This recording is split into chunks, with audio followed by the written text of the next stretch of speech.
بسم اللہ الرحمن الرحیم۔ السلام علیکم۔ پروگرام الکلام میں خوش آمدید۔ میں ہوں آپ کا ہوسٹ محمد شعیب رضا۔ ناظرین کرام، جمعہ والے دن ہم سیرت النبی صلی اللہ علیہ وآلہ وسلم کے ایک اہم گوشہ پہ گفتگو کرتے ہیں اور اس کے ساتھ ساتھ پروگرام میں کچھ ایسے سوالات کو شامل کرتے ہیں جو ہمارے ہاں بہت زیادہ پوچھے جاتے ہیں۔ حسب سابق ہمارے ساتھ شریک گفتگو ہیں جناب امانت رسول صاحب۔ امانت صاحب، بہت شکریہ آپ کے وقت کا۔ میری معاونت کے لیے موجود ہیں جناب میڈم نورین صاحبہ۔ تھینک یو سو مچ میم۔ ناظرین کرام، آپ کے سکرین پہ ہمارا واٹس ایپ نمبر آ رہا ہوگا، آپ اپنے سوالات اس واٹس ایپ نمبر پر بھیج سکتے ہیں، ہم انشاءاللہ آپ کے سوالات کو ضرور ایڈریس کریں گے۔ امانت صاحب، آج جمعۃ المبارک ہے اور سیرت النبی صلی اللہ علیہ وآلہ وسلم کو ہم اپنے پروگرام کے پہلے حصہ میں موضوع گفتگو بناتے ہیں۔ آپ بتائیے گا کہ آپ کس موضوع پہ گفتگو کریں گے؟ بسم اللہ الرحمن الرحیم۔ ناظرین کرام، آج سیرت النبی صلی اللہ علیہ وسلم کے ایک اہم گوشے پر ہم بات کر رہے ہیں، جس کا تعلق ہماری عملی زندگی سے بھی ہے، اپنے ملک میں، ملک سے باہر رہنے والوں سے، خاص طور پر مسلمانوں کے ساتھ اس کا بڑا گہرا تعلق ہے۔ وہ یہ ہے کہ رسول اللہ صلی اللہ علیہ وسلم کے غیر مسلموں کے ساتھ جو حسن سلوک اور آپ کا طرز، آپ کا رویہ ان کے ساتھ کیسا ہوتا تھا۔ یہ اس لیے بھی اہم سوال ہے کہ آج ہم دنیا میں رہتے ہیں تو ہمارے ساتھ غیر مسلم بھی رہتے ہیں، ان کا تعلق کسی بھی مذہب سے ہو سکتا ہے، تو ہمیں سیرت رسول سے یہ رہنمائی ملتی ہے کہ ہمیں ان کے ساتھ ایسا سلوک روا رکھنا چاہیے کہ جو سلوک اچھا ہو اور بہتر ہو، جس سے وہ اسلام کی طرف بھی متوجہ ہوتے ہیں اور وہ یہ دیکھتے ہیں کہ مسلمان کس کردار اور کس اخلاق کے مالک ہیں۔ یہاں پہ میں رسول اللہ صلی اللہ علیہ وسلم کی سیرت سے کچھ واقعات آپ کے ساتھ شیئر کرنا چاہتا ہوں جو بہت ہی اہم واقعات ہیں۔ آپ دیکھیے کہ سیدہ عائشہ صدیقہ رضی اللہ تعالی عنہا روایت کرتی ہیں کہ کچھ یہودی آپ کے پاس آئے تو انہوں نے آپ کو سلام کہنے کے بجائے سام کہا، یعنی السلام علیک۔ اس کا مطلب ہوتا ہے کہ تجھ پر موت ہو، ہلاکت ہو۔ یہ لفظ رسول اللہ صلی اللہ علیہ وسلم کی ذات اقدس کے لیے کہے۔ حضرت عائشہ وہاں پر موجود تھی تو آپ نے جواب میں یہی الفاظ بھی دہرائے اور اس میں کچھ اضافہ کر کے بھی آپ نے کہا کہ بھئی تم پر ہی اللہ کی لعنت ہو، ہلاکت ہو، موت ہو۔ رسول اللہ صلی اللہ علیہ وسلم نے حضرت عائشہ صدیقہ رضی اللہ تعالی عنہا سے آپ نے یہ فرمایا کہ عائشہ، اللہ سبحانہ و تعالی یعنی اللہ کا جو حکم ہے اور رسول اللہ صلی اللہ علیہ وسلم کی جو تعلیم ہے، دیکھیے وہ کیا ہے۔ فرمایا کہ عائشہ نرم خوئی کو اختیار کرو، یعنی نرمی کو اختیار کرو، اور فرمایا کہ سختی اور بد کلامی یہ نہیں کرنی چاہیے۔ یہ بھی فرمایا کہ عائشہ، کیا تم نے سنا نہیں کہ میں نے کیا جواب دیا؟ میں نے کہا وعلیکم، یعنی کوئی کمی اور اضافہ نہیں فرمایا، بس وعلیکم کہہ دیا، یعنی جو تم نے جن جذبات کا اظہار میرے معاملے میں کیا، میرے سامنے کیا، وہی سب کچھ تم پر لوٹے اور وہ سب کچھ تمہارے لیے ہو۔ تو رسول اللہ صلی اللہ علیہ وسلم نے جب حضرت عائشہ سے یہ فرمایا تو عائشہ نے عرض کیا، رسول اللہ، جو الفاظ انہوں نے بولے تھے آپ نے وہ نہیں سنے کہ انہوں نے کیا بولا تھا آپ کے بارے میں؟ تو میں نے تو ویسے ان کو جواب دیا۔ تو رسول اللہ نے فرمایا، عائشہ، کیا تم نے وہ نہیں سنا جو میں نے کہا؟ تو یہ ایک تربیت کا انداز ہوتا ہے، اپنے گھر والوں کی بھی تربیت اور اپنے متابعین، پیروکار اور اپنے چاہنے والوں کی بھی تربیت اسی طریقے سے کی جاتی ہے۔ اب اسی طرح رسول اللہ صلی اللہ علیہ وسلم، حضرت انس بن مالک بیان کرتے ہیں کہ خیبر کے موقع پر ایک خاتون نے، یہودیہ تھی، اس نے جو گوشت آپ کی خدمت میں پیش کیا وہ زہر آلود گوشت تھا۔ کچھ اس میں سے آپ نے تناول فرمایا۔ حضرت انس فرماتے ہیں کہ بھئی رسول اللہ صلی اللہ علیہ وسلم کی ساری زندگی اس کا اثر آپ کی جسم میں، آپ کے منہ میں وہ رہا، اس کا اثر۔ صحابہ نے عرض کیا، رسول اللہ حکم دیجئے تو ہم اس کو قتل کر دیں؟ تو فرمایا کہ نہیں، اس لیے کہ رسول اللہ کبھی کسی سے ذاتی انتقام نہیں لیا کرتے تھے۔ ہاں، اگر کوئی حدود اللہ کی خلاف ورزی کرتا ہے، اس پر کوئی حد جاری ہوتی ہے تو اللہ کے حکم کو ضرور آپ نافذ فرمایا کرتے تھے۔ اسی طرح صحابہ بیان کرتے ہیں کہ نجد کی طرف جاتے ہوئے جہاد کے لیے تو کچھ وقت ہم نے پڑاؤ ڈالا تو وہاں پر درخت تھے، تو ایک درخت کے نیچے رسول اللہ نے آرام فرمایا، تو صحابہ پھیل گئے، مختلف درختوں کے نیچے وہ آرام کرنے لگے۔ تو صحابہ کہتے ہیں ہم اٹھ کر رسول اللہ کے پاس آئے تو آپ نے کہا کہ یہ جو شخص بیٹھا ہوا ہے،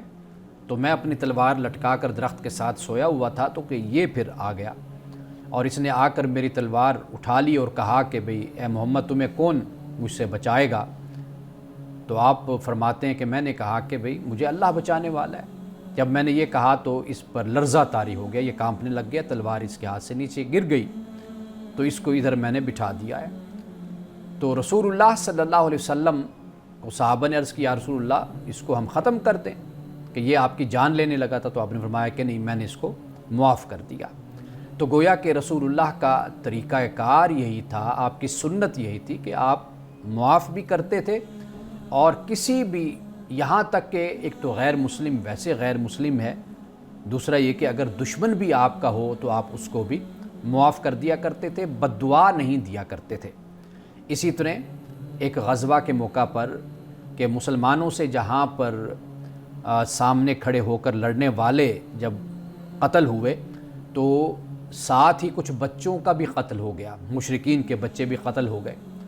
اب رسول اللہ صلی اللہ علیہ وسلم کو جب یہ خبر پہنچی کہ مسلمانوں نے بچوں کو بھی قتل کیا مشرکین کے، تو آپ سخت ناراض ہوئے اور صحابہ کو بلایا، تو صحابہ نے عرض کی یا رسول اللہ صلی اللہ علیہ وسلم مشرکین، بچے بھی تو مشرکین ہی تھے۔ تو آپ نے کتنی حکیمانہ بات فرمائی، آپ نے فرمایا کہ تم میں سے جو آج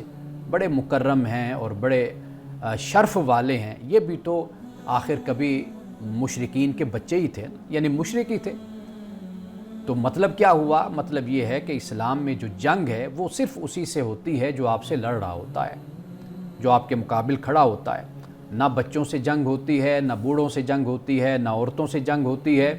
نہ ضعیفوں سے ہوتی ہے، نہ بیماروں سے ہوتی ہے، اور جو امن طلب کرے اس کو بھی امن دے دیا جاتا ہے، اور باغات کو، کھیتوں کو، ان کو بھی اجاڑا نہیں جاتا۔ تو رسول اللہ صلی اللہ علیہ وسلم نے ہمیں یہ بتایا، یعنی مثال کے طور پر آپ دیکھیں کہ فتح مکہ کے موقع پر کہ اگر کسی شخص کو بھی اپنے دشمن پر قابو حاصل ہو جائے، کنٹرول حاصل ہو جائے، تو وہ تو لمحہ بھر میں اس کی جان ختم کر دے گا۔ آپ علیہ الصلوۃ والسلام نے فتح مکہ کے موقع پر کہ جب سخت دشمن آپ کے وہ آپ کے سامنے تھے، تو آپ علیہ الصلوۃ والسلام نے معافی کا اعلان فرمایا، اور سیرت کی کتابوں میں اس کو بیان کیا جاتا ہے کہ جب آپ کے سامنے یہ کفار آئے تو آپ نے فرمایا کہ بتاؤ اب تمہارے ساتھ میں کیا سلوک کروں؟ تو کفار نے کہا کہ آپ خود بھی عزت والے ہیں، شرف والے ہیں، شریف ہیں، اور آپ ایک شریف باپ کے بیٹے ہیں۔ تو رسول اللہ صلی اللہ علیہ وسلم نے فرمایا کہ آج میں تم سے وہی کہتا ہوں جو یوسف نے اپنے بھائیوں سے کہا تھا، لا تثریب علیکم الیوم، کہ تم پر آج کوئی ملامت نہیں ہے، تم سب آزاد ہو۔ اب یہی وہ موقع تھا کہ جب ایک صحابی فتح مکہ کو الیوم یوم الملحمہ کہہ رہے تھے۔ ملحمہ کا مطلب ہوتا ہے کہ آج کا دن خون ریزی کا دن ہے، آج کا دن قتل کا دن ہے، قتل و غارت کا دن ہے۔ رسول اللہ صلی اللہ علیہ وسلم تک جب یہ بات پہنچی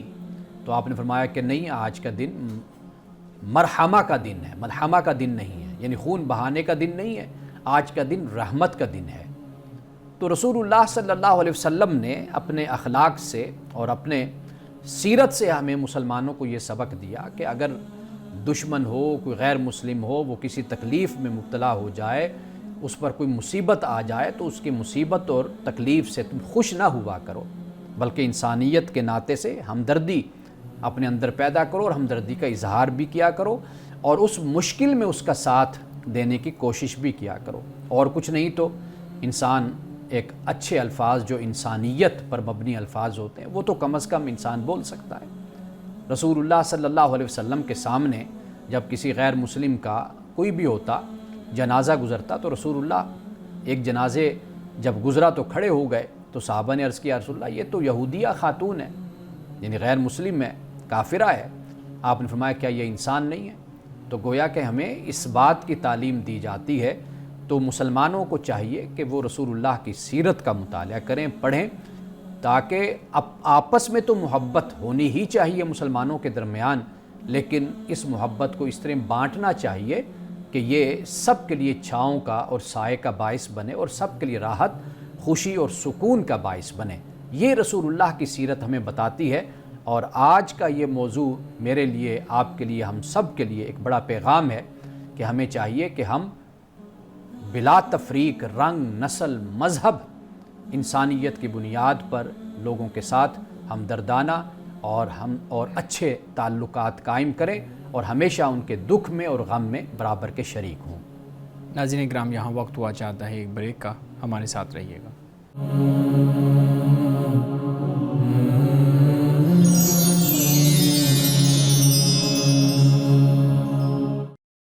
ویلکم بیک ناظرین۔ مولانا صاحب، بہت خوبصورت موضوع آپ نے چنا، اور آج کے جو ہم دیکھیں، پچھلے ویک میں اس طرح کا ایک انسیڈنٹ بھی ہوا، امریکہ کی ایک ریاست کے اندر آگ بھڑک اٹھی، اور پھر وہاں پہ بہت زیادہ مالی نقصان بھی ہوا، اور کچھ ہم دیکھ رہے ہیں کہ کچھ جانیں بھی جو ہے نا وہ جانی نقصان بھی ہوا۔ ہمارے صاحب، اسی تناظر میں آپ کے سامنے سوال رکھتا ہوں، کیا یہ جو امریکہ کی ریاست لاس اینجلس میں جو آگ بھڑک اٹھی ہے، ہمارے ہاں اس پہ مختلف طرح کے نقطۂ نظر ہمیں نظر آ رہے ہیں۔ ایک بہت پاپولر نقطہ جو ہم سوشل میڈیا پہ دیکھ رہے ہیں وہ یہ ہے کہ یہ جو آگ ہے یہ اصل میں خدا کی طرف سے کفار اور مشرکین پہ خدا کا عذاب ہے، اور پھر اس کو کہیں نہ کہیں جوڑا جا رہا ہے غزہ والے معاملے کے ساتھ، اور پھر مزید اس پہ لوگ یہ لکھ رہے ہیں کہ وہ بچے جنہوں نے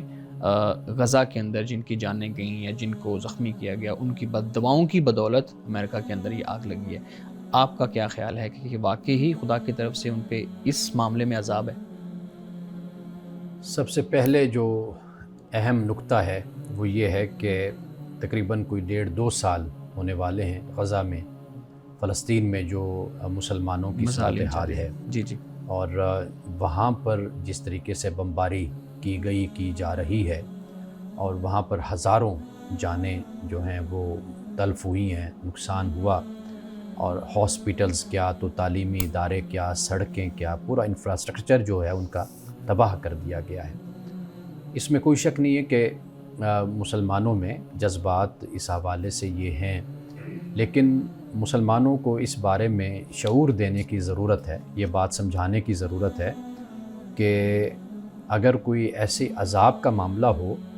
اس کے لیے تو سب سے پہلے ہم خود، یعنی ہمارے جو مسلم حکمران، مسلم حکومتیں کہ جو اپنے بہن بھائیوں کے لیے، مسلمانوں کے لیے، فلسطین کے مظلوموں کے لیے کچھ نہیں کر سکے۔ اگر آپ مسلم حکمرانوں کی طرز زندگی کو آپ دیکھیں، جہاں جہاں وہ رہ رہے ہیں، تو سب سے پہلے تو وہاں پر عذاب اترے۔ ان کے جو عیاشی کے مراکز ہیں اور ان کے محلات ہیں اور ان کے بڑے بڑے گھر ہیں کہ جہاں معاشروں میں مفلسی ہے، غربت ہے، افلاس ہے، لوگوں کو ایک وقت کی روٹی نہیں مل رہی۔ یعنی فلسطین اور غزہ کی صورتحال تو بہت ایکسٹریم کی صورتحال ہو جاتی ہے۔ اپنے مسلم ممالک میں جو ظلم ہے، جو زیادتی ہے اور جو غربت ہے اور افلاس ہے، پہلے تو یہ معاملہ ہونا چاہیے یہاں پر کہ بھئی خدا کا اگر عذاب اترتا ہے تو پھر ایسے لوگ اس کے لیے پہلے ہونے چاہیے۔ اور دوسری بات یہ ہے کہ لاس اینجلس جو کیلیفورنیا کا شہر ہے، کیلیفورنیا ریاست ہے، اب وہاں پر جو صورتحال ہے، وہاں آپ دیکھیے کہ اس میں کوئی شک نہیں ہے کہ ہم عالمی استعمار کی ہم بات کرتے ہیں،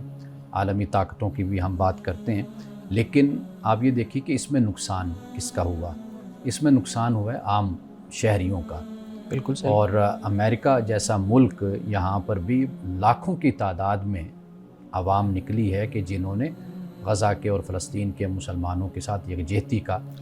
اظہار بھی کیا، مظاہرہ بھی کیا۔ صرف امریکہ نہیں بلکہ پورے یورپ میں اگر آپ دیکھیں اتنے جلوس اور اتنے مظاہرے خود اسلامی ملکوں میں نہیں ہوئے، بلکہ اسلامی ملکوں میں تو ویسے بھی اس پر پابندی لگی ہوئی تھی اور لگی ہوئی ہے، نہیں وہ اٹھتے کیونکہ وہاں پر بادشاہ آتے ہیں اور پھر عوام نہیں وہاں پر جلوس نکال سکتی، مظاہرے نہیں کر سکتی۔ لیکن یورپ کو اگر آپ دیکھتے ہیں تو وہاں پر آپ دیکھیے کہ لاکھوں کی تعداد میں، آپ یو کے کو آپ دیکھ لیجئے، آپ خود امریکہ کو دیکھ لیجئے۔ تو میرا خیال ہے کہ اس طرح اگر ہم لکھیں گے، ہم بولیں گے اور بلا تفریق ہم یہ طریقہ اختیار کریں گے، اس سے بڑا نقصان پھر ہوتا ہے مسلمانوں کی اپنی جو حمایت ہے مظلوم مسلمانوں کی وہ بھی کم ہوتی ہے۔ اور آخری بات میں یہ بھی یہاں پہ بیان کرتا چلوں کہ ہمیں اسلام اور کفر میں ان چیزوں کو تقسیم نہیں کرنا چاہیے۔ یہ سیاسی جو پولیٹیکل ایشوز ہوتے ہیں ان کو پولیٹیکل سطح پہ ہی دیکھنا چاہیے، ریجنل ایشوز ہوتے ہیں، علاقائی اور خطے کے ہوتے ہیں، ان کو اس بنیاد پر دیکھنا چاہیے۔ اب ہمیں اس انداز سے مسائل کو نہیں دیکھنا چاہیے کہ یہ کوئی نعوذ باللہ وہ کافر ہیں، اسلام کے دشمن ہیں، مسلمانوں کے دشمن ہیں، اور وہ اس طرح ہمارے خلاف کھڑے ہوئے ہیں جیسے مکہ کے اور مدینہ کے کفار تھے یا اہل کتاب تھے۔ تو اب وہ صورتحال نہیں ہے، اب اصل میں ساری جنگ انٹرسٹ کی ہے، مفادات کی ہے۔ تو ہم اپنے مفادات کا تحفظ چاہتے ہیں، وہ اپنے مفادات کا تحفظ کرتے ہیں۔ تو ہمیں چاہیے کہ ہم ڈپلومیسی کے ساتھ اور سیاسی جو طریقہ کار ہوتا ہے مسائل کو حل کرنے کا، ہمیں اس کے ساتھ آگے بڑھنا چاہیے۔ بالکل صحیح ہے، حکمت کو پیش نظر رکھنا چاہیے۔ مولانا صاحب، یہاں پہ آپ کی بات سے ہی میں ایک بات جو ہے نا آپ کے سامنے رکھوں گا۔ آپ نے کہا کہ ایسا ہمیں نہیں سوچنا چاہیے کہ یہ کوئی خدا کا عذاب ہے یا کوئی بدلہ لیا گیا ہے خدا کی طرف سے یا ان کے اوپر اس ظلم کی وجہ سے یہ سب کچھ ہوا ہے۔ مولانا صاحب، ہم دیکھتے ہیں کہ جو غزہ کے اندر معاملات چل رہے تھے وہ تو اوبویسلی کہیں نہ کہیں ریاستوں کی طرف سے اس کی حمایت آپ کہہ لیں جاری رہی ہے، بہت دیر جاری رہی ہے، اور ہم آج بھی دیکھتے ہیں کہ مختلف جو سربراہان ہیں مختلف ریاستوں کے، ان کی طرف سے حمایت جاری ہے کہ جو غزہ میں ہو رہا ہے وہ ٹھیک ہو رہا ہے، یعنی وہاں پہ ان کو اسرائیل کو سپورٹ فراہم کی جا رہی ہے۔ تو ایک طرف جب مسلمانوں کے پاس کوئی طاقت نہیں ہے اس طرح کی کہ وہ اس کا بدلہ لے سکیں یا وہاں پہ جا کے کچھ کام کر سکیں، تو پھر ہمارے ہاں لوگوں کا نقطہ نظر یہ ہے کہ اس پہ خوش ہونا یا اس پہ ایک اطمینان کا اظہار کرنا کہ ایک طرف اگر غزہ ہے تو دوسری طرف امریکہ ہے، یعنی وہ حق اور باطل کا جو معاملہ ہے وہ ہمارے سامنے آ گیا ہے۔ تو یہ جو نقطہ نظر ہے، آپ کو لگتا ہے کہ یہ نقطہ نظر بہت سے اسکالرز کا بھی ہے؟ میں انٹرنیٹ پہ پڑھا تو بہت سے اسکالرز نے بھی یہ بات کی ہوئی ہے کہ یہ اب کفر اور حق کا جو ہے نا وہ اللہ تعالیٰ نے ہمارے سامنے فرق کر دیا ہے، اور پھر اس کو وہ جوڑ رہے ہیں، معذرت بات لمبی ہو جائے گی، اس کو جوڑ رہے ہیں، وہ کہہ رہے ہیں کہ گرمی میں آگ لگتی تو چلو سمجھ آتی، سردی میں آگ لگی ہے، سردی میں تو آگ لگ ہی نہیں سکتی، اور اگر لگ بھی گئی ہے تو ایسے سرد علاقے میں آگ کیسے لگ سکتی ہے؟ تو اس لیے یہ خدا کا واقعی ہی عذاب ہے جو خدا نے غزہ کی صورت میں لے لیا ہے۔ دیکھیے اس کے اسباب کیا ہیں، اس پر اگر آپ غور کریں گے تو پھر آپ کو معلوم ہوگا کہ آگ کیوں لگی۔ اور ہم یہ اکثر سنتے بھی رہتے ہیں امریکہ میں جنگلات میں، اور وہاں پہ اکثر یہ معاملات ہوتے رہتے ہیں، صورتحال ہوتی رہتی ہے۔ تو ایک تو یعنی ہم اس طریقے سے اس بات کو سمجھنے کی کوشش کریں کہ جو لاس اینجلس ہے وہاں پر مسلمان بھی رہتے ہیں، وہاں پر مساجد بھی ہیں، وہاں پر کرسچنز بھی رہتے ہیں، وہاں پر یہودی بھی رہتے ہیں۔ اس کے علاوہ بہت سے تعداد ایسے لوگوں کی ہے کہ جو مظلوموں کے لیے آواز بھی اٹھاتے رہتے ہیں۔ صرف فلسطین نہیں ہے، غزہ نہیں ہے، وہ کشمیر کے لیے بھی اٹھاتے ہیں۔ دنیا میں کہیں پر بھی ظلم ہوتا ہے وہ کھڑے ہوتے ہیں، وہ اپنی حکومتوں کے خلاف بھی بولتے ہیں، اپنے حکمرانوں کے خلاف بھی وہ بات کرتے ہیں۔ تو میرا خیال ہے کہ اس طریقے سے ایک سویپنگ سٹیٹمنٹ دینا اور یہ کہنا کہ یہ خدا کا عذاب ہے یا اس کا بدلہ ہے، تو بدلے کی صورت تو یہ ہوتی ہے نا کہ پھر وہ مراکز کہ جہاں پر یہ پالیسیاں بنتی ہیں، جہاں پر یہ ظالم بیٹھ کر آپ کہیے کہ اس طرح کی پلاننگ کرتے ہیں، منصوبے بناتے ہیں، تو پھر تو اصل میں نشانہ ان جگہوں کو بننا چاہیے نا۔ اب یہ جگہیں کہ جہاں پر مسجدیں بھی کئی بیچ میں جل گئیں، شہید ہو گئیں، اور بہت سے چرچ بھی ہو گئے، سائناگوگ بھی ہو گئے، اس میں پھر مظلوم لوگ بھی ہو گئے، بچے بھی ہو گئے، بوڑھے بھی ہو گئے، سب لوگ اس میں شامل ہو گئے۔ تو میرا خیال ہے کہ ہمیں ان باتوں پر جو رویہ اختیار کرنا چاہیے وہ یہ ہے کہ ہمیں ہمدردی کا رویہ عوام کے ساتھ، امریکن عوام کے ساتھ ہمدردی کا جو انداز ہوتا ہے وہ ہمیں اختیار کرنا چاہیے۔ باقی یہ سیاسی ایشوز ہوتے ہیں، دیکھیے بے شک آپ کچھ وقت کے لیے مخالف اور دشمن آپ کہہ لیں، لیکن ہمیشہ اعلیٰ ظرف جو مخالف ہوتا ہے نا، کمپوننٹ ہوتا ہے، وہ ہمیشہ دشمن کو کمزور یا دشمن کو تکلیف میں دیکھ کر کبھی بھی خوش نہیں ہوتا۔ اس کا اعلیٰ ظرفی کا تقاضا یہی ہوتا ہے کہ وہ اس چیز کو بدلے کے ساتھ، انتقام کے ساتھ اور ان چیزوں سے وہ نہیں جوڑتا۔ باقی فلسطین اور غزہ کے مسلمانوں کی جو صورتحال ہے اس پر ہر مسلمان دکھی ہے، صرف مسلمان کیا، ہر کہ ہمیں تو ان مسائل کو اس طریقے سے دنیا کے آگے رکھنا چاہیے کہ جیسے یہ ایک انسانوں کا مسئلہ ہے، انسانیت کا مسئلہ ہے۔ جب ہم ان چیزوں کو مسلمان کے ساتھ، اسلام کے ساتھ جوڑ دیتے ہیں تو اس سے بھی ایک دائرہ آواز اٹھنے کا تنگ ہو جاتا ہے کہ بھئی آپ نے اس کو اپنا ہی ذاتی مسئلہ بنا لیا، اپنا مذہبی مسئلہ بنا لیا۔ تو اس لیے وہ لوگ کہ جن کے یہ جذبات ہوتے ہیں یا جن کے یہ آپ کہہ لیجئے کہ عصبیت یا تعصب ہوتا ہے، وہ پھر پیچھے خود بخود ہٹنا شروع ہو جاتے ہیں۔ طریقہ کار یہی ہے کہ آپ اسے انسانیت کی بنیاد پر اس مسئلے کو آگے لے کر بڑھیں۔ بالکل ٹھیک ہے، بہت شکریہ۔ ناظرین کرام، یہاں وقت ہوا چاہتا ہے ایک بریک کا، ہمارے ساتھ رہیے۔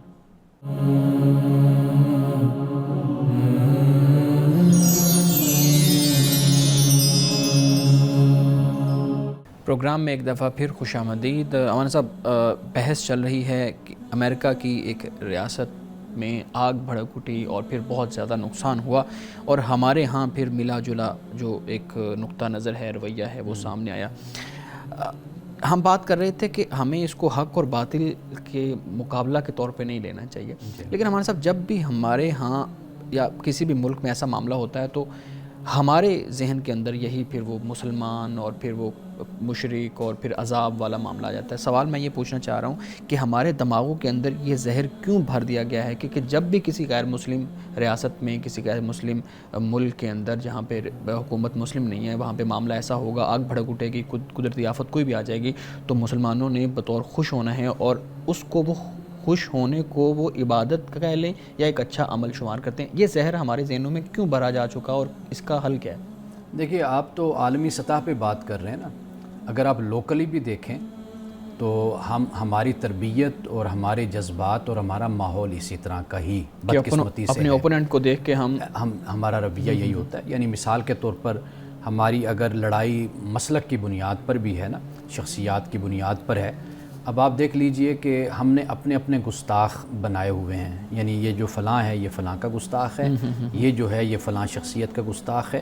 اور پھر اس میں نعوذ باللہ ہم صحابہ کرام کو بھی لاتے ہیں، آل رسول کو بھی لے آتے ہیں، بزرگوں کو بھی لے آتے ہیں۔ یہ ایک ہماری سوچ، ایک یہ ذہنیت، ایک ہمارا یہ رویہ ہے کہ ہم پازیٹیوٹی کے ساتھ چیزوں کو نہیں لیتے۔ مثال کے طور پر جب میں یہ ڈیسائیڈ کر لوں کہ میں نے آپ کو کافر ہی ثابت کرنا ہے، اب میں آپ کی تقریروں سے بھی ایسی باتیں نکالوں گا، آپ کی تحریروں سے بھی نکالوں گا، اور آپ پر فتویٰ لگانے کا کوئی نہ کوئی بہانہ تلاش کروں گا، آپ میرے بارے میں ایسے کریں گے۔ اب یہ جو رویہ پروان چڑھتا ہے سوسائٹی میں، آپ تو عالمی سطح پہ بات کر رہے ہیں نا کہ ہم یہود و نصارہ کے بارے میں، غیر مسلموں کے بارے میں ہماری اس طرح کی سوچ ہوتی ہے۔ آپ ذرا لوکلی اور فرقہ وارانہ جو سرگرمیاں ہیں یہاں پر، وہ آپ دیکھ لیجئے کہ مثال کے طور پر کوئی آپ کا مخالف ہے، کسی مسئلے میں اختلاف تھا، اس کی اگر ڈیتھ ہو گئی ایکسیڈنٹ میں، کسی اس طرح کوئی اچانک غیر طبی موت ہوگی، کہا جائے گا کہ دیکھیں نا یہ گستاخ تھا اور اس کی موت اتنے برے طریقے سے اس کی موت ہوئی، یہ فلاں کا گستاخ تھا تو دیکھو اس لیے یہ اس طرح آج تڑپ کر، اور ایون ہم چہرے بگاڑ کے سوشل میڈیا پہ لگا دیتے ہیں۔ اب یہ جو رویہ ہے، یہ بدقسمتی سے اس کا کوئی تعلق خدا کے دین کے ساتھ نہیں ہے، اس کا تعلق آپ کی اپنی عصبیت، آپ کا اپنا تعصب، آپ کی اپنی وابستگی، اس بنیاد پر آپ دیکھیں اللہ کا دین۔ میں یہ بات ہمیشہ یہ کہا کرتا ہوں کہ ہم نے دین کے حق ہونے کی نشانیاں بھی اپنی بنائی ہوئی ہیں، یعنی میں نے دعا کی تھی میرا یہ کام ہو گیا تو لہٰذا یہ اسلام اللہ کا سچا دین ہو گیا۔ اچھا یہ میرا کام نہیں ہوا، یہ میں نے اس طرح دعا کی تھی، یہ میری قبول نہیں، تو یہ کہاں ہے خدا، اور یہ کیسا دین ہے کہ میری دعا کی قبول۔ یعنی ہم نے اپنے جذبات، اپنے احساسات، ان کو ہم نے بنایا ہوا ہے دین حق کی علامت۔ یعنی مثال کے طور پر کوئی آگ لگ گئی، اس آگ میں اگر کوئی مسجد بچ گئی تو نشانی بن گئی، دیکھیں جی اللہ کا دین سچا ہے تو مسجد، اور اللہ کے بندے ایک مسجد بچی ہے نا، پتہ نہیں کتنی اور مسجدیں وہاں پر شہید ہو گئی، بالکل صحیح، قرآن مجید کے کتنے نسخے اس میں شہید ہو گئے۔ اچھا یعنی آپ نے اپنی نشانی علامت بنا لی، مطلب چرچ بچ گیا، اچھا چرچ بچ گیا تو لہٰذا پھر کیا مذہب عیسائیت پر بات ہوگی جی وہ سچا، یعنی یہ علامات آپ کہاں سے نکال لیتے ہیں؟ آپ اس کو حق کا معیار بنائیں جو اللہ کا دین آپ کو بتاتا ہے، جو قرآن آپ کو بتاتا ہے۔ تو اس طرح کی جو یہ باتیں ہوتی ہیں نا، یہ توہمات ان کو آپ کہہ لیں، آپ ان کو جذباتی وابستگیاں کہہ لیں، اس کی تربیت ہمارے اپنے معاشرے میں، اپنے سماج میں، اور بدقسمتی سے جب آپ کے معاشرے میں ثقہ علماء نہیں ہوں گے، اسکالرز نہیں ہوں گے، اور لوگوں کی تربیت کرنے والے اور لوگوں کے کانوں میں باتیں ڈالنے والے وہ لوگ ہوں گے کہ جن کا اپنا نالج اور علم سطحی ہوگا، پھر اسی طرح کی سوچ اور اسی طرح کے رویے پروان چڑھیں گے۔ بالکل ٹھیک ہے جی، میڈم آپ سوال کرنا چاہیں؟ جی، سیرت کے حوالے سے آپ جب بات کر رہے تھے تو میں یہ سوچ رہی تھی کہ جیسے آپ صلی اللہ علیہ وسلم نے جنگی قوانین بتائے صحابہ کو تربیت کی، تو اس کیا یہ صرف مذہب اسلام کو ہی شرف حاصل ہے کہ اس میں ہم نے کبھی بچوں کو نہیں تکلیف دینی، عورتوں کو، یا باغات ہیں، کھیت ہیں، کھلیان، ان کو نہیں اجاڑنا؟ تو اسلام کے علاوہ جو باقی مذاہب تھے ان میں یہ قوانین نہیں تھے؟ دیکھیے، رسول اللہ نے یہ اس وقت فرمایا کہ جب کفار، مشرکین، عرب وہاں پر اس طرح کے کوئی اصول اور ضابطے نہیں تھے، کوئی اقدار اور ویلیوز نہیں تھی کہ یہ جس بنیاد پر وہ اس طرح کا سلوک اور رویہ نہ رکھیں۔ اب آپ کو معلوم ہے کہ جنگ میں عرب کے لوگ مسلح بھی کر دیا کرتے تھے، ناک کاٹ دی، آنکھیں نکال دیں، چہرہ بھی کاٹ دیا، وہ مسلح بھی کرتے تھے۔ اسی طرح جنگی اصول یہ حضور علیہ الصلوۃ والسلام نے یہ متعارف کروائے، آپ نے بتائے۔ جنگ تو مسلمانوں کو آپ کہہ لیجئے یہ غلامی اور یہ لونڈی اور یہ سارا جو نظام تھا جنگ کا اور جنگی کے پس منظر میں، وہ تو وراثت میں ملا مسلمانوں کو، لیکن اس کی جتنی اصلاح ہو سکتی تھی نا اور اصلاحات ہو سکتی تھی وہ رسول اللہ صلی اللہ علیہ وسلم نے کی۔ یعنی مثال کے طور پر دیکھیے کہ ایک عورت ہے، اب اس کے ساتھ کئی مرد ہیں، اب انہوں نے جسمانی تعلق قائم کیا اور اب یہ ایک ظلم کی صورت تھی۔ رسول اللہ نے کہا کہ بھئی بے شک وہ لونڈی ہے لیکن وہ ایک ہی شخص کے پاس رہے گی، ایک ہی شخص اس کے ساتھ ہوگا۔ گویا کہ ریاست نے ایک معاہدہ کروا دیا، جس طرح ایک نکاح ہوتا ہے، میرج کا معاہدہ ہوتا ہے، اسی طرح یہ بھی ایک معاہدہ ہو گیا ریاست کے سربراہ کی طرف سے اور اس مجاہد کے درمیان۔ اب یعنی اس طرح کی بہت سی باتیں ہم پڑھتے ہیں، تو انہی میں سے ایک یہ بھی تھا۔ وہاں پر یہ تھا کہ دشمنوں کے باغات اجاڑ دو، ان کے کھیت برباد کر دو، درختوں کو آگ لگا دو، بچوں کو قتل کر دو، کسی کو معاف نہیں کرنا، عورتوں کی بے حرمتی کرو، یعنی یہ سب کچھ تھا۔ آپ علیہ السلام نے جب آپ تشریف لائے تو پھر آپ نے صحابہ کو اس طرح آپ نے تعلیم فرمائی، چونکہ صحابہ کرام رضوان اللہ تعالی علیہ مجمعین بھی تو یعنی اسی معاشرے میں تھے اور پھر انہوں نے اسلام قبول کیا تھا، تو پھر یہ احکام پھر صحابہ کو متعارف کروائے، بتائے کہ بھئی یہ کام آپ لوگوں نے آئندہ نہیں کرنے۔ لیکن اب یہ بھی بات ہے نا کہ یہ تو ہوگی اسلام کی تربیت اور ٹریننگ اور ہماری بیک گراؤنڈ، لیکن ہم بھی تو ایک مسلمان ملک میں رہتے ہیں، پاکستان ہے، ہمارے جو شہری ہیں جب احتجاج کی کوئی صورت اختیار کرتے ہیں تو ہم نے دیکھا ہے کہ کتنا ہمارا ملک و قوم کا، ریاست کا بیڑا غرق کیا اور ملک کی معیشت کو نقصان پہنچایا، سڑکوں کا جو بھی، یعنی کتنا عرصہ لگتا ہے اور کتنا سرمایہ اس قوم کا اس چیز پہ لگتا ہے کہ جس کو یہ پل بھر میں چند گھنٹوں میں سارا کچھ ضائع کر دیتے، اجاڑ دیتے ہیں۔ تو یہاں پہ ہمیں اسلام کی کوئی تربیت نظر نہیں آتی کہ ہم مسلمان ہیں۔ بات ہے وہ یہ ہے کہ تعلیم دی جائے، لوگوں کی تربیت کی جائے۔ اگر آپ جمہوریت کی بات کرتے ہیں آج کے زمانے میں، اس طریقے سے پھر جمہوری اصول اور ضوابط اور اقدار اور ویلیوز اس سے بھی متعارف کروایا جائے نا، تو جو بات آپ کہتے ہیں نظام کی صورت میں، اس کی پہلے لوگوں کو تربیت دی جاتی ہے تو پھر لوگ اس کو قبول بھی کرتے ہیں اور پھر اس کے مطابق اس کو اختیار بھی کرتے ہیں اور پھر زندگی بھی گزارتے ہیں۔ اچھا مان صاحب، یہاں پہ نظام کی بات ہو رہی ہے تو وہی جو پہلے بات چل رہی تھی اس کو میں اس کے ساتھ جوڑوں گا کہ ہم نے دیکھا ہے کہ پاکستان میں جب بھی کوئی قدرتی آفت کا معاملہ ہوتا ہے، جیسے سیلاب آ گیا ہے، زلزلہ آ گیا ہے، اسی طریقے سے ہمارے ہاں گرمی کی وجہ سے مسائل پیدا ہو جاتے ہیں، تو ہزاروں سینکڑوں لوگ اپنی جانیں دے دیتے ہیں۔ پچھلے سال، اس سے پچھلے سال ہم نے دیکھا کہ ایک دریا میں سیلاب آیا تھا اور کتنا نقصان بھی ہوا اور جانیں بھی گئیں۔ یہاں پہ جو امریکہ کی ریاست میں آگ لگی ہے، بڑی مشکل سے چند جو ہے نا وہ نمبر آ رہے ہیں کہ وہاں پہ انسانی جانوں کا ضیاع ہوا، اتنا نقصان ہوا،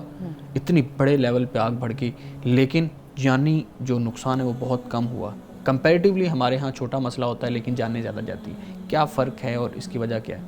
دیکھیے، اس کی تو ایک بنیادی وجہ یہ ہے کہ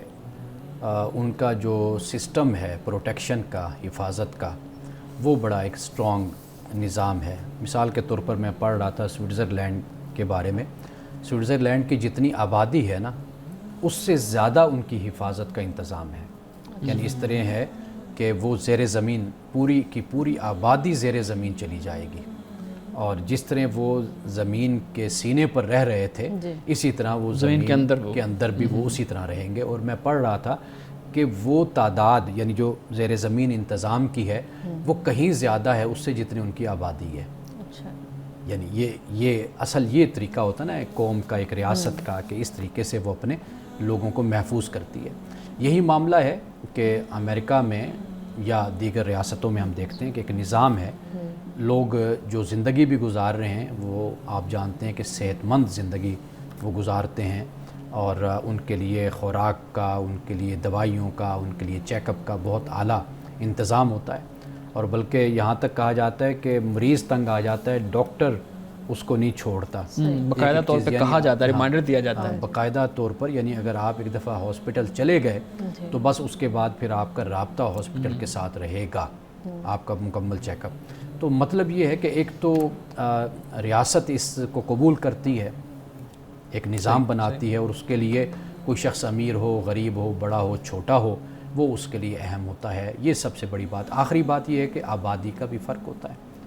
تو یہ بھی بڑی اہم چیز ہوتی ہے۔ تو چونکہ ہمارے ہاں آبادی زیادہ ہے تو اس لیے اس کے مطابق انتظام نہیں ہے۔ جب ایسا کوئی سیلاب، طوفان یا کوئی ایسا معاملہ ہوتا ہے تو اس میں پھر ہمارے زیادہ جانی نقصان ہم لوگوں کا ہوتا ہے۔ ناظرین کرام، جہاں وقت ہوا چاہتا ہے ایک بریک کا، ہمارے ساتھ رہیے گا۔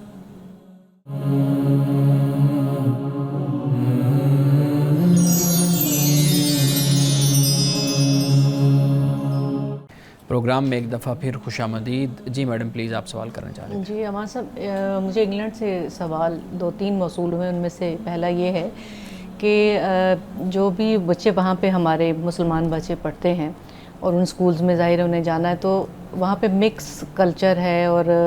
اسلام کے علاوہ دوسرے مذاہب بھی پڑھائے جاتے ہیں۔ اب والدہ نے یہ پوچھا ہے کہ بھی چونکہ دوسرے مذاہب بھی پڑھائے جا رہے ہیں تو ہم اپنے بچوں کی تربیت کیسے کریں کہ ہمارے بچے اپنے مذہب سے دور نہ ہو جائیں، کہیں ان مذاہب کی تعلیم کو بھی، کیونکہ پاکستان میں تو ایک ہمارا اپنا سارا سسٹم ہے دینی تربیت کا بھی یا دنیاوی تعلیم کا بھی، تو وہاں پہ چونکہ جدا ہے سسٹم، تو اس کے لیے آپ کیا مشورہ دیتے ہیں؟ اچھا، سب سے اہم جو اس حوالے سے بات ذہن میں رکھنی چاہیے وہ یہ ہے کہ آپ جب کسی معاشرے میں، دوسرے معاشرے میں جاتے ہیں یا دوسرے نظام میں جاتے ہیں تو وہاں پر پھر کچھ قباحتیں آپ کو قبول کرنی ہوتی ہیں۔ آپ اس لیے جاتے ہیں کہ وہاں پر آپ کو بہت حوالوں سے تسلی ہوتی ہے، اطمینان ہوتا ہے اپنے ملک کے لحاظ سے دوسری جگہ پر، کہ ان کا سیکیورٹی سسٹم ہوتا ہے، ان کا سوشل سسٹم بہت اچھا ہوتا ہے، انسان وہاں پر امن کی زندگی گزارتا ہے، مواقع انسان کو اپرچونیٹیز ملتی ہیں آگے بڑھنے کے لیے، ترقی کرنے کے لیے، کسی قسم کی ایسی مشکلات اور پرابلمز نہیں ہوتی جو آفیسز میں ہوتی ہیں، اداروں میں ہوتی ہیں۔ آپ ایک بڑی اچھی زندگی وہاں پر گزارتے ہیں۔ جب آپ اس کے لیے جاتے ہیں تو واضح بات ہے کہ ان کا اپنا کلچر بھی ہے، ان کا اپنا مذہب کہہ لیجئے وہ ہے، نظریہ ہے، وہ اس کے مطابق اپنی سوسائٹی کو بناتے ہیں۔ تو یہ ایک تو یہ بات ذہن میں رکھنی چاہیے کہ قباحتیں بہت سی ہوتی ہیں، چیلنجز بڑھ نہیں جاتے ہیں، چیلنجز بھی ہوتے ہیں، قباحتیں بھی وہاں پر بہت ہیں، لیکن پھر آپ نے یہ دیکھنا ہوتا ہے کہ بھئی آپ چھوٹی قباحت کو، جسے ہم چھوٹی برائی کہتے ہیں، آپ اس کو قبول کرتے ہیں، بڑی برائی سے اپنے آپ کو، اپنے بچوں کو بچاتے ہیں۔ یعنی سب سے اہم بات ہمیشہ یہ رکھیے، یاد رکھیے کہ گھر بنیادی طور پر مرکز ہوتا ہے تربیت کا۔ یہ جو ہم باہر ڈھونڈتے ہیں نا جا کر کے، تربیت مسجد میں ہو جائے، تربیت مدرسے میں ہو جائے، تربیت فلاں جگہ پر ہو جائے، کہیں نہیں ہوتی۔ سب سے پہلی جو بنیاد ہے وہ آپ کا گھر ہے، ماں ہے، باپ ہے، ماحول ہے۔ آپ وہاں پر جو بچوں میں پیوست کرتے ہیں، ان میں پختہ کر دیتے ہیں عادتیں، ذہنیت، رویے، سوچ، یہ ان کو ہمیشہ ساتھ ساتھ لے کر چلتے ہیں۔ بچے ان کو لے کر چلتے ہیں اور یہ عادات اور یہ تربیت بچوں کو ساتھ لے کر چلتی ہے۔ تو لہٰذا ایک تو یہ ذہن میں ہونی چاہیے بات۔ آخری بات جو میں اس حوالے سے کہوں گا وہ یہ ہے کہ بچے جو ہوتے ہیں نا وہ بچے ہوتے ہیں۔ آپ خود جب ہم بچے تھے تو ہم اپنے آپ کو دیکھ لیں کہ ہماری زندگی کیسی تھی، تو اس میں امیچورٹی بھی ہوتی ہے، انسان کی ایک اٹریکشن بھی ہوتی ہے ماحول کی طرف، انسان جذباتی بھی ہوتا ہے اور انسان تن آسان بھی ہوتا ہے۔ یہ سب کچھ انسان کی خاص عمر میں چیزیں سب کچھ ہوتی ہیں۔ تو لہٰذا ہمیں اپنے بچوں کے حوالے سے، جو یہ مائیں خاص طور پر بہت زیادہ پریشان ہو جاتی ہیں، اپنے آپ کو ٹینشن میں لے آتی ہیں، سر کا درد لے کر بیٹھی ہوتی ہیں، یہ جو ہوتا ہے نا اصل میں یہ اوور طریقہ ہے، اس سے بچوں کی کوئی تربیت نہیں ہوتی۔ بچوں کو آپ گھر کا ماحول اچھا دیں، نارمل رہیں، اور بچوں کے معاملے میں کبھی بھی وہ رویہ نہ اختیار کریں کہ جس سے ایک ایب نارمیلٹی ہو اور غیر فطری انداز آپ کا ہو۔ تو لہٰذا آپ دیکھیں گے کہ وقت کے ساتھ ساتھ جیسے جیسے بچے میچور ہوتے جائیں گے، ان کی عادتیں،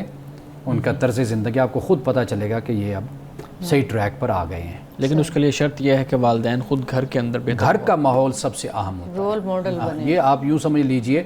کہ بچہ آپ کو بگڑتا ہوا بھی نظر آئے گا نا، لیکن کچھ سالوں کے بعد واپس وہیں پر آئے گا۔